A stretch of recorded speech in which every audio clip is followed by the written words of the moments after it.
मैं डॉक्टर चंद्रशेखर त्रिपाठी 1984 से 1989 तक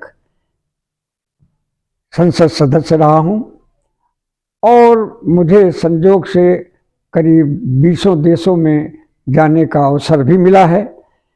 पूरे देश में भी मैंने कांग्रेस के चुनाव का पर्यवेक्षक रहा हूं समय समय पर।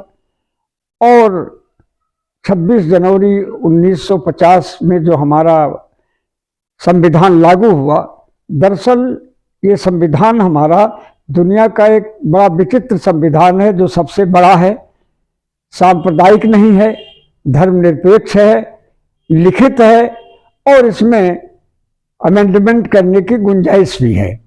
संविधान ने हमको फंडामेंटल राइट्स दिए हैं और उन मौलिक अधिकारों की सुरक्षा का उत्तरदायित्व भारत के सर्वोच्च न्यायालय और उच्च न्यायालयों को दिया गया है।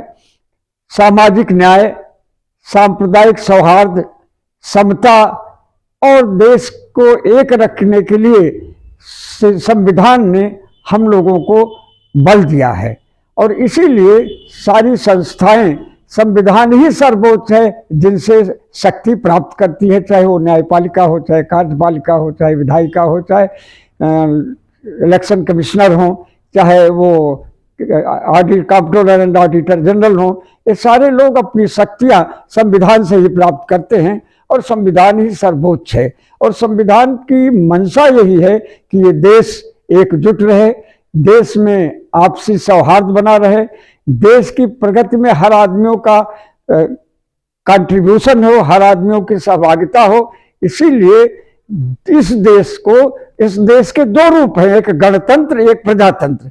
गणतंत्र कहते हैं तमाम राज्यों के समूह को, देश में तमाम राज्यों का एक समूह है, तमाम हमारे 28 29 राज्य हो गए हैं, इनका समूह, ये रिपब्लिक है। और दूसरा प्रजातंत्र है जिसमें प्रजा के चुने हुए प्रतिनिधि ही देश की सत्ता को संभालते हैं। तो इस तरह की विशेषता दुनिया के और किसी संविधान में नहीं मिलती है।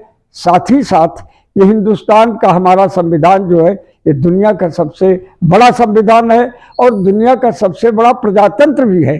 क्योंकि गणतंत्र दिवस जो हम मनाएंगे उसमें दो शब्द है, गण माने पब्लिक, जनता, और तंत्र माने सरकार। तो सरकार और जनता मिलकर जिस देश को चलाएं उसे गणतंत्र कहते हैं। और ये गणतंत्र की खूबी जो है वो हिंदुस्तान के लोगों को ही नसीब हुई है। जहां तक सवाल है कामना की, तो आज देश टूटता जा रहा है, जात के नाम पर, भाषा के नाम पर, धर्म के नाम पर, संप्रदाय के नाम पर, जबकि संविधान निर्माताओं ने कभी इस बात की इजाजत नहीं दी थी।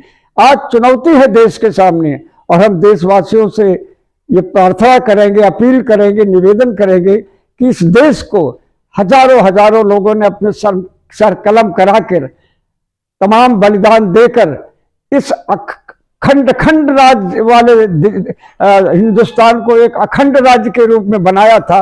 उसकी अखंडता, उसकी एकता, उसकी मजबूती को कहीं आंच न आने पाए। और यह तभी संभव है जब हम संविधान के सिद्धांतों के मुताबिक समानता, समरसता, सामाजिक न्याय, सबके साथ बराबरी का व्यवहार और भारत के संविधान का जो अनुच्छेद 14 है वो इस बात की गारंटी भी देता है कि देश में कोई भी जात के नाम पर, धर्म के नाम पर, वर्ग के नाम पर, संप्रदाय के नाम पर, लिंग के नाम पर, स्त्री पुरुष के नाम पर कोई भेद नहीं किया जाएगा। अगर इस पवित्र अनुच्छेद को हम संभाल के रख पाए तो इस देश की एकता को, देश की मजबूती को, देश की तरक्की को कोई चुनौती नहीं दे सकता। लेकिन दुर्भाग्य है कि इसमें कुछ सेंध लग गई है।